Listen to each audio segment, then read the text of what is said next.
Prinsip-prinsip utama dalam agama semua telah dijelaskan oleh Nabi SAW. Siapapun tidak berhak untuk mengadakan sesuatu yang baru, yang tidak ada contoh sebelumnya, apalagi sampai mengatakan hal tersebut bagian dari agama.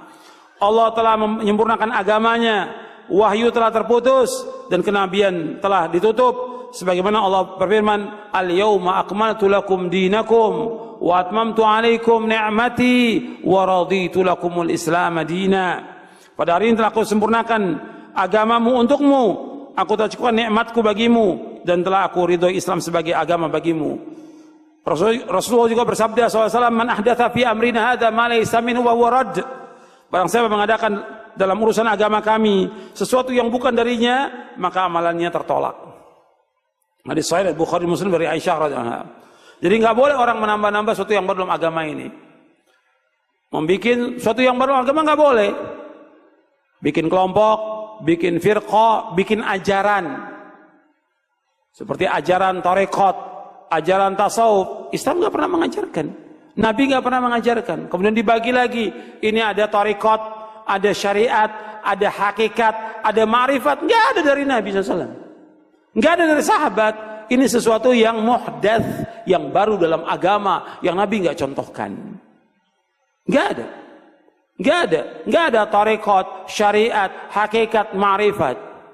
Maka kata para ulama dalam tasawuf itu awalnya bid'ah dan akhirnya zindiq. Awalnya bid'ah karena Nabi nggak contohkan sesuatu yang baru dalam agama, akhirnya zindiq. Karena ketika dia sudah membagi menjadi 4 golongan itu, 4 tingkatan, nanti kalau sudah sampai kepada hakikat ma'rifat, kata mereka sudah nggak ada beban syariat lagi. Sudah nggak wajib sholat, nggak wajib puasa. Apa benar begitu dalam Islam? Enggak benar. Sekarang orang yang paling mulia dari seluruh manusia siapa? Rasulullah sallallahu alaihi wasallam. Nabi tetap sholat sampai akhir hayatnya. Nabi puasa sampai akhir hayatnya. Dan semua Nabi laksanakan agama ini. Sebagaimana Allah berfirman di akhir surah Al-Hijr, wa'bud rabbaka hatta ya'tiyakal yaqin. Beribadah kamu kepada Allah sampai datangnya al-yaqin. Maksudnya al-yaqin al-maut, kematian. Nabi terus ibadah kepada Allah. Enggak ada dalam Islam dibagi, oh kamu ini masih baru, kamu ini tarekat syariat kamu. Kalau saya sudah wali, enggak perlu lagi sholat, enggak perlu puasa. Betul, wali syaitan. Yang seperti itu, wali syaitan. Gimana dia menggugurkan kewajiban sholat? Kalau orang mengatakan bagi saya sholat tidak wajib dan sudah sampai hujah pada dia, kafir, keluar dari Islam. Orang itu keluar dari agama Islam. Kalau dia mengatakan bahwa puasa Ramadan nggak wajib bagi saya karena saya sudah mencapai derajat wali, kafir, keluar dari Islam. Kalau sudah sampai hujah pada dia. Ini sepakat para ulama tentang masalah ini. Dan mereka lagi bagi nanti tentang hakikat dan syariat. Dan yang lainnya mereka bagi. Dan nanti juga saya bahas di buku ini. Enggak ada. Makanya Al-Hafidz Ibnu Katsir ketika menjelaskan ayat ini, Al-yawma akmaltu lakum dinakum wa atmamtu alaikum ni'mati wa raditu lakumul Islam madina. Kata Al-Hafidz Ibnu Katsir yang ringkasnya, tidak ada agama kecuali agama yang dibawa oleh Nabi Muhammad SAW. Tidak ada tarekat kecuali tarekat yang dibawa oleh Nabi Muhammad SAW. Tidak ada syariat kecuali syariat yang dibawa oleh Nabi Muhammad SAW. Anda bisa lihat dalam tafsir Ibnu Katsir tentang ayat ini. Al-yawma akmaltu lakum dinakum wa atmamtu alaikum ni'mati wa raditu lakumul Islam madina. Enggak boleh orang bikin sesuatu yang baru dalam agama ini. Yang tujuan mereka untuk mencapai kepada Allah tidak bisa sampai kepada Allah. Semua firqah, semua golongan, semua yang baru yang dibuat oleh manusia tidak akan sampai kepada Allah kecuali dengan apa yang dilaksanakan Rasulullah SAW dan para sahabatnya, baru akan sampai kepada Allah Taala. Itu penjelasan para ulama. Harus jelas dan tegas disampaikan kepada umat ini supaya umat tidak sesat. Umat ini harus jelas karena agama Islam agama yang jelas. Maka akidah salaf ini, akidah Ahlussunnah, akidah yang jelas gamblang. Anda bisa lihat karakteristiknya, jelas gamblang. Enggak sembunyi. Kita harus jelaskan. Kalau kita sayang kepada umat, jelaskan semuanya. Yang hak-hak, yang batil-batil, yang sesat-sesat kita jelaskan. Yang benar-benar, yang sesat-sesat kita jelaskan. Yang tauhid-tauhid, yang syirik kita jelaskan. Yang sunnah-sunnah, yang bid'ah-bid'ah kita jelaskan. Baru umatnya akan tahu, dia akan berjalan di atas siratal mustaqim. Kalau tidak, seperti yang kita lihat sekarang ini. Umat gak tahu dibawa kemana. Oleh kiainya, oleh ustadznya gak tahu. Saya cuma ngikut aja gak tahu. Dan mereka harus belajar tentang agama ini supaya mereka tidak disesatkan oleh para tokoh. Harus belajar agama. Selanjutnya yang kelima. Yang kelima, berserah diri. Taslim penuh dan taat hanya kepada Allah dan Rasulnya secara lahir dan batin. Tidak menolak sesuatu dari Al-Quran Sunnah yang sahih, baik menolaknya dengan kias, analogi, perasaan, kasyf, iluminasi atau penyingkapan tabir rahasia sesuatu yang gaib, ucapan seorang syekh ataupun pendapat imam-imam dan lainnya. Jadi kita wajib taslim, tunduk, patuh kepada Allah dan Rasulnya, mutlak. Bukan kepada ustadz, bukan kepada kiai, bukan. Kepada Allah dan Rasulnya mutlak. Kalau sudah datang dalil dari Quran Sunnah, nggak boleh ditolak. Dengan pendapat kita, ra'yu, perasaan, orang banyak, dengan mimpi, nggak boleh. Wajib kita menerima dalil yang sahih dari Quran dan Sunnah Nabi yang sahih. Nggak boleh ditolak. Kalau kita lihat banyak sekarang dibawakan dalil, mereka tolak. Menurut kiai saya, menurut ustadz saya, menurut habib saya, menurut ajangan saya, nggak bisa dalam agama ini. Kita harus jelaskan, ini dalil, wajib diikuti dalil ini. Nggak boleh kata orang, nggak boleh tolak dengan perasaan, nggak boleh tolak. Ini kan banyaknya manusia melakukan demikian, nggak boleh. Sebab kita wajib taslim, kalau nggak dikatakan tidak beriman oleh Allah. Antum lihat baca ayatnya, surah An-Nisa ayat 65. Allah berfirman, "Fala wa rabbika la yu'minuna hatta yuhakkimuka fima shajara bainahum, thumma la yajidu fi anfusihim harajan mimma qadaita wa yusallimu taslima." Demi Rabbmu, mereka tidak dikatakan beriman sebelum mereka menjadikan engkau Muhammad sebagai hakim dalam perkara yang mereka perselisihkan, sehingga kemudian tidak ada rasa keberatan dalam hati mereka terhadap putusan yang engkau berikan, dan mereka menerima dengan sepenuhnya. Anda perhatikan di sini, kita harus menjadikan Rasul sebagai hakim. Apa yang kita perselisihkan, kembalikan kepada Rasulullah. Ada nggak dalilnya ya Rasulullah? Yang kedua, ketika diputuskan bahwa ini wajib, ini sunnah, ini haram, kita wajib ikuti. Nggak boleh ada rasa kesal dalam hati kita, nggak boleh.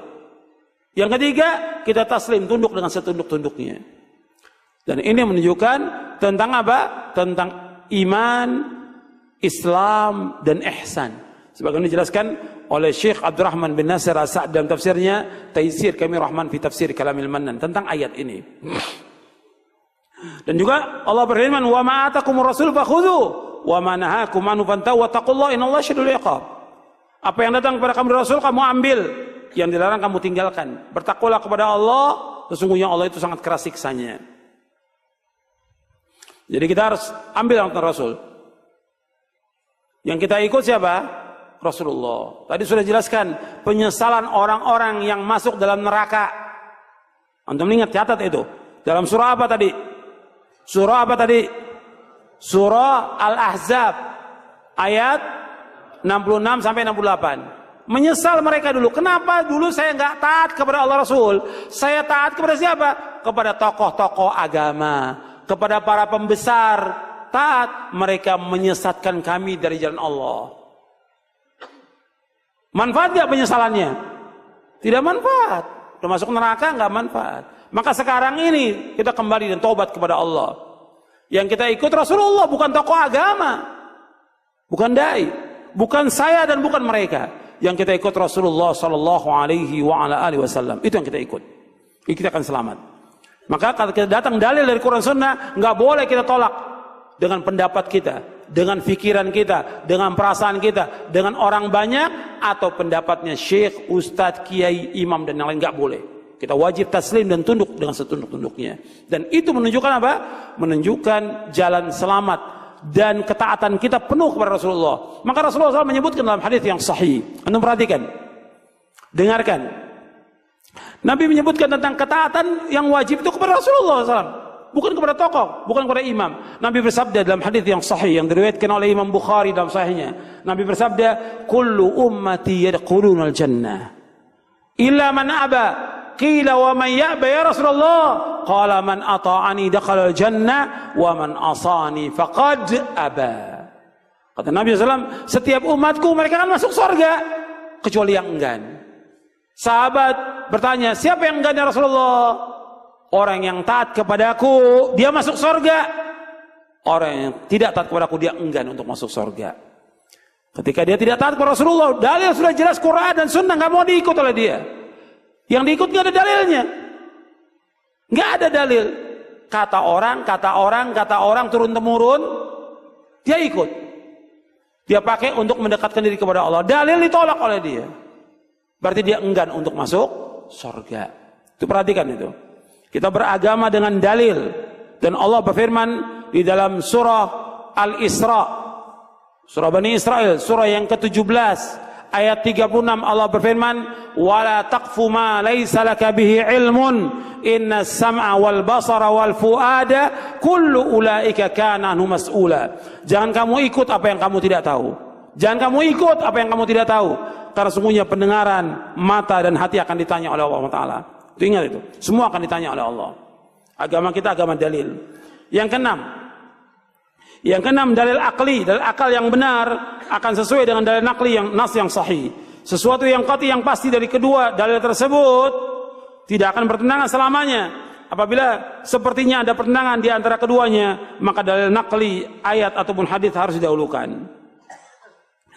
Kenapa dibawakan masalah ini? Kalau antum lihat dari firqah-firqah yang sesat, hampir semuanya firqah yang sesat mendahulukan akal. Apakah itu Khawarij, apakah itu Syiah, apakah itu Mu'tazilah, apakah itu Asy'ariyah atau yang lain, mesti mendahulukan akal. Itu perhatikan. Dan dibahas dalam kitab kita oleh para ulama tentang ini. Makanya Syekhul Islam Ibnu Taimiyah membahas panjang lebar tentang ini. Panjang lebar dalam bukunya Dar'u Ta'arudul Aql wan Naql. Dar'u Ta'arudul Aql wan Naql. Menolak pertentangan antara akal dengan Quran dan Sunnah. Tidak akan bertentangan selama-lamanya. 9 jilid dibahas oleh Syekhul Islam Ibnu Taimiyah. Begitu juga Ibnu Qayyim membahas dalam kitabnya As-Sawa'iq Al-Mursalah.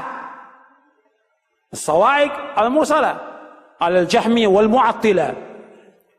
4 jilid itu dibahas membantah tentang akal ini. Bukan berarti Islam mengakal akal manusia, tidak. Tapi akal digunakan pada tempatnya, bukan untuk menolak wahyu, bukan untuk menolak Al-Quran, bukan untuk menolak sunnah. Bukan akal dia mempelajari tentang nama, sifat Allah, kemudian juga membahas tentang zat Allah. Gak mampu akal. Akal terbatas, wajib menerima sami'na wa ata'na, keterangan dalil. Dibahas oleh mereka sesat. Sebagian mereka menyesal di akhir ayatnya. Nyesal mereka.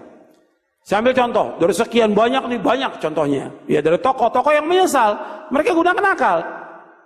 Seperti Imam Abul Hasan Al-Asy'ari yang orang menisbatkan kepada pemahaman Asy'ariyah. Dia mengikuti pemahaman Mu'tazilah selama 40 tahun. Mu'tazilah ini semua dalilnya akal. Akal. Jadi Al-Quran dan Sunnah yang bertentangan dengan akal ditolak semuanya. Ini Mu'tazilah. 40 tahun. Kemudian dia di Baghdad, di Kufah itu dia buka ininya. Jubahnya, saya tinggalkan Mu'tazilah ini. Kemudian dia berapa tahun kemudian menetapkan beberapa sifat, mentakwilkan sifat. Kemudian setelah itu dia rujuk kepada pemahaman salaf. Dan ditulis kitabnya seperti Al-Ibanah an Ushulid Diyanah. Beliau juga nulis kitab ini, Risalah ila Ahli Tsaghar. Risalah ila Ahli Tsaghar. Ini karya Abul Hasan Al-Asy'ari. Dijelaskan tentang nama-nama dan sifat Allah, kaidah-kaidah dalam beragama. Beliau juga adalah tentang firqah-firqah yang sesat dalam kitabnya Maqalat Al-Islamiyyin. Dan setelah beliau banyak tokoh-tokoh seperti Fakhrur Razi, Imamul Haramain Al-Juwaini, Al-Baqillani dan yang lainnya, Al-Ghazali dan yang lainnya, yang mereka kembali. Rata-rata mereka semua menggunakan akal. Akal segala-galanya bagi mereka itu. Itu sudah dibantah oleh Syekhul Islam dalam kitabnya Dar'u Ta'arudul Aql wan Naql dan juga oleh Ibnu Qayyim dalam kitabnya As-Sawa'iq Al-Mursalah. Kemudian banyak lagi kitab-kitab atau buku-buku yang lain yang membahas tentang masalah akal ini. Akal ini wajib tunduk, siapapun dia. atau dia profesor, doktor, yang lainnya, tetap wajib tunduk kepada wahyu. Wajib tunduk. Akal ada tempatnya dia. Dia boleh bicara soal teknologi, bagaimana membuat mobil, komputer, segala, nggak ada masalah. Ketika dia bicara soal masalah ibadah, tentang Allah, dia bahas tentang, nggak mampu akal. Dia wajib tunduk pada wahyu. Menafsirkan Quran dengan wahyu nggak boleh. Al-Hafidz Katsir di awal-awal di kitab tafsir menjelaskan barang siapa menafsirkan Quran dengan wahyunya, maka hendaklah dia menempatkan tempat duduknya di mana? Di neraka.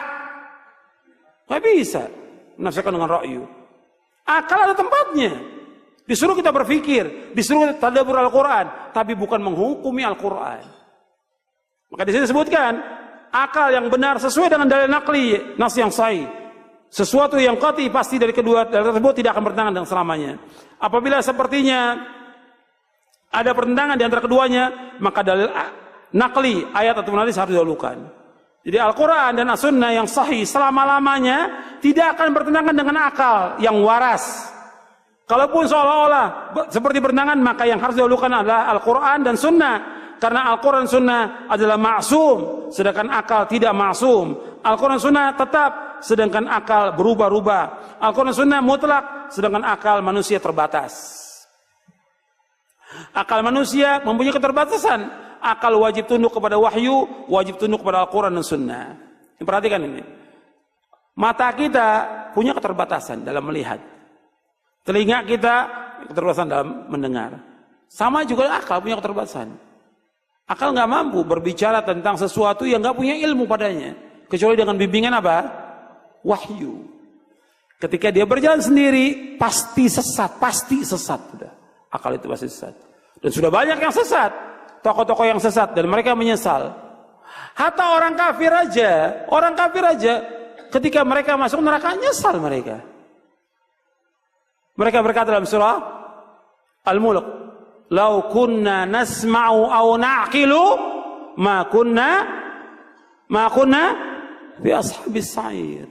Kalau seandainya kami mendengar, kami berakal, berpikir yang benar, kami nggak masuk neraka, kata mereka.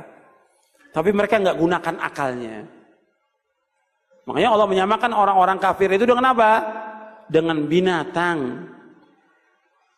Allah sebutkan dalam Al-Quran. Mereka seperti binatang. Disebutkan dalam surah Al-A'raf. Dalam surah-surah yang lain juga disebutkan bahwa mereka seperti binatang. Jadi ikhwani fiddin azakumullah, ini harus kita perhatikan. Dalam kita beragama itu wahyu. Bukan akal. Akal tetap disuruh untuk berpikir. Tapi pada batasannya yang dibenarkan menurut syariat.